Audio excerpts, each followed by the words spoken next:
wings make when they are flying. So they did put that discovery to good use because in Africa a lot of those farmers' crops were getting trampled by those elephants, accidentally passing over them. So they took their discovery and they surrounded those crops with those beehives. So as soon as the elephants feature a whole 15 degrees, which is pretty large chunk of their body temperature there when they flap those ears. They also have very strong trunks. They have over 40,000 muscles in their trunks. They'll use those trunks to eat, of course, as well as to put dirt and soil on their back.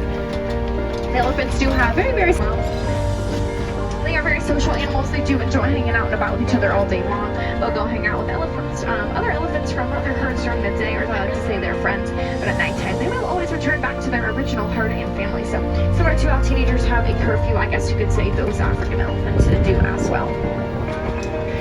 We are coming up here, going to be turning into these waters. We'll get to see another African elephant as well here in just a moment.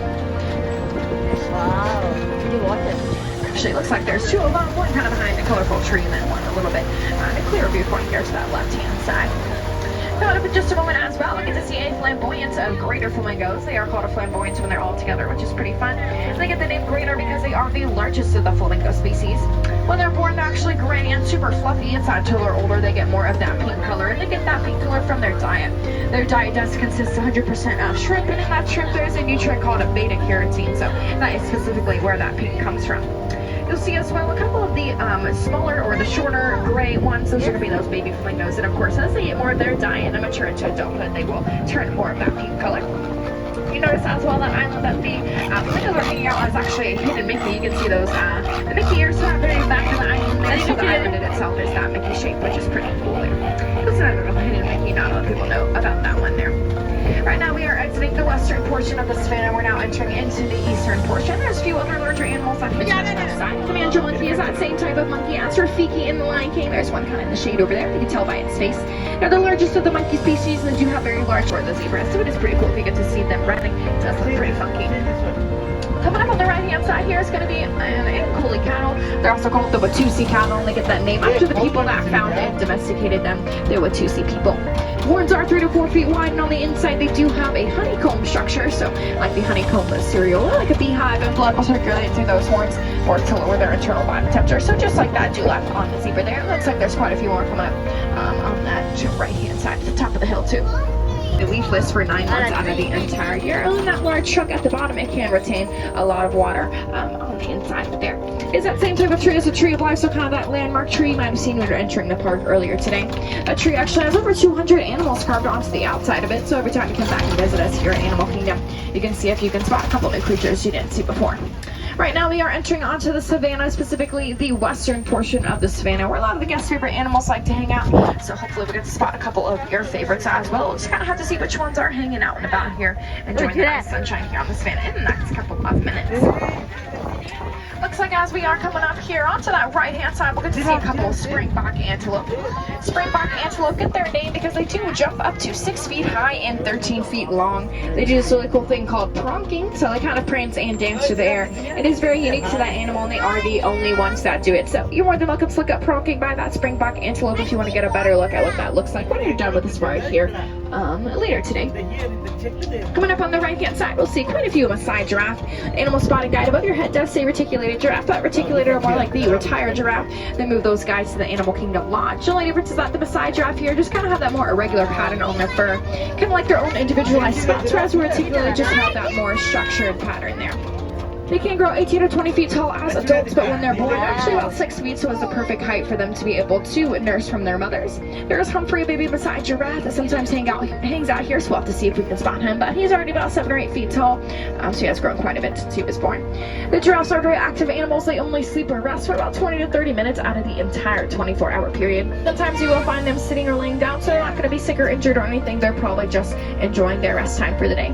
Despite being so tall, though, they actually only have 7 vertebrae in their neck. You'd think they'd have more, but just 7. Sometimes you will find something moving up and down along their neck. It's actually inside of their esophagus. They'll continue to regurgitate the food they eat, move it up and down that esophagus and through those 4 chambers they have in their stomach until they've absorbed every single nutrient they can from it, so that when it does come out the other end, it is purely just feces. There aren't any food particles left from the food they're eating. Coming up on the left-hand side is going to be the African. They get that name painted dog after that pattern they have on their fur, which kind of does look like it. The paint has splattered on it here. We'll pull up in the shade. Y'all can see it just a little bit better. They are different than domesticated dogs. They actually only have 4 toes. Then lions at about 90% successful. So when cute, they are quite fierce. Yes, they only have 4 toes, and they don't bark either like a regular dog. They just use some chirping sounds to communicate with one another. Then coming up here on the left-hand side, in just a second, we'll get to see a couple of the Hartman's Mountain Zebra. They're actually going to be Dash. She's a baby Hartman's Mountain Zebra. He was born back in June, so he's pretty new out here and pretty cute as well. You can actually tell the color of a zebra by looking at their snout. So you'll see they do have that black snout, so they are actually black with white stripes and not the other way around. And all the way further back is going to be the sable antelope as well. The zebras, though, close to here, they do have that round part that protrudes out underneath their head or neck. That is called a dewlap. A dewlap does have some blood vessels in it, so when they do get a little overheated on some of those warmer days out here on the savannah, the blood will circulate through that dewlap and work to lower their internal body temperature, which is pretty cool. There's also a couple of wildebeests to the left-hand side here.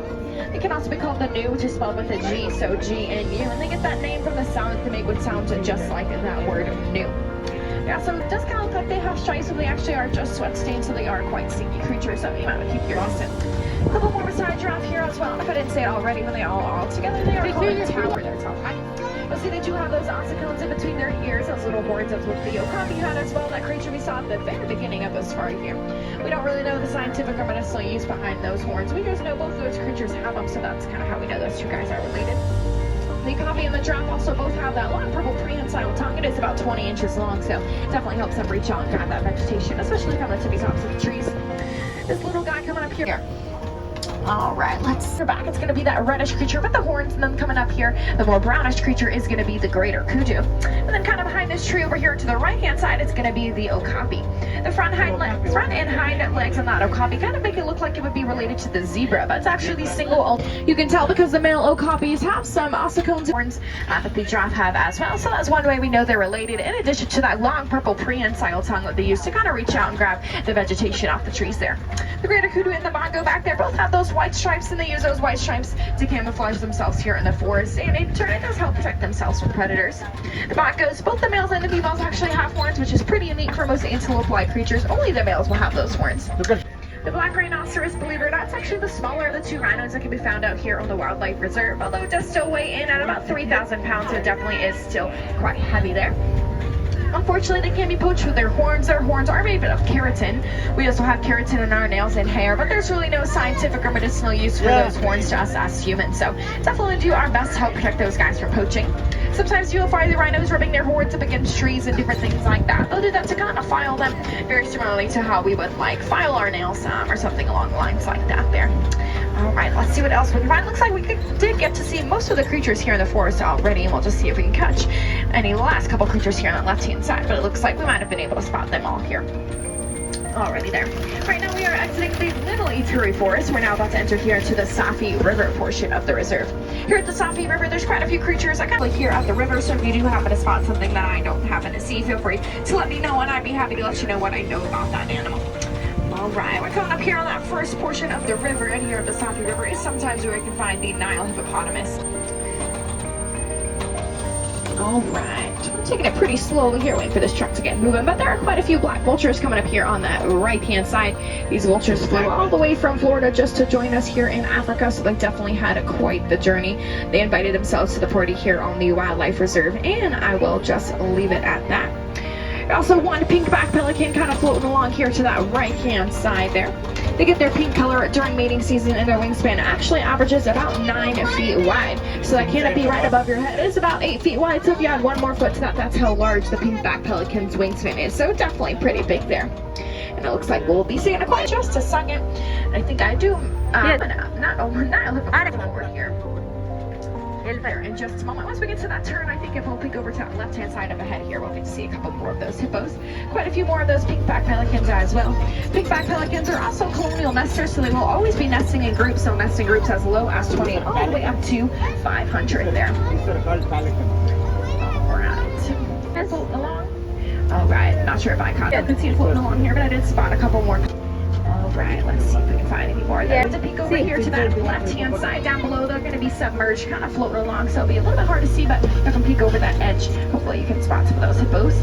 Hippos do make a sound called a wheeze honk. Some will wheeze and some will honk, and the loudest in the group is actually going to be the most dominant. They got also secrete red substance on their skin that acts as a sunscreen for them, so it does help protect them from those harmful UV rays of the sun. Looks like they were pretty hard to see because they were submerged down there when we were turning on that corner. Left-hand side are a couple of Nile crocodiles. The crocodiles are different from the alligators because their lower jaw actually protrudes up and over that top jaw there, whereas the alligator does the opposite. Sometimes you will find them hanging out with their mouth open, and they're probably not whenever you're trying to get chew. It's just the way they kind of let some hot air a little bit. The male crocodiles can actually grow up to 20 feet. It can actually grow just about half that length. So all times, keep those hands, arms, feet, and legs inside the vehicle. Make sure not to call out, shout out, or whistle at any of those creatures out here. This is their habitat and their home, and we are just visitors. So to make sure we are being respectful of all those creatures out here. This is their habitat and their home. One last reminder, make sure you grip on all those hats, sunglasses, cell phones, anything like that. As well. If you don't want to donate, that is a-okay. You're more than welcome. Just keep reducing, reusing, and recycling those plastics, helping to keep the environment clean and the animals safe out here on the wild moments. If you do want to see a couple other creatures here in Animal Kingdom, you can go to the, actually you'll walk right out onto it kind of as you're exiting at that dock up there. It's going to be the Gorilla Falls Trail, the Gorilla Exploration Trail. So of course you can catch some gorillas over there as well as some other exotic animals. There's some hippos over there. There's actually an underwater viewing area for them, which is pretty neat, as well as some okapi. There's also some meerkats, monkeys, and actually naked mole rats too. So if you are into that, feel free to check out that Gorilla Falls Trail. It's going to close around 4:45. It's going to be that wildlife conservation train, so you can learn just a little bit more about take care of those creatures out there too.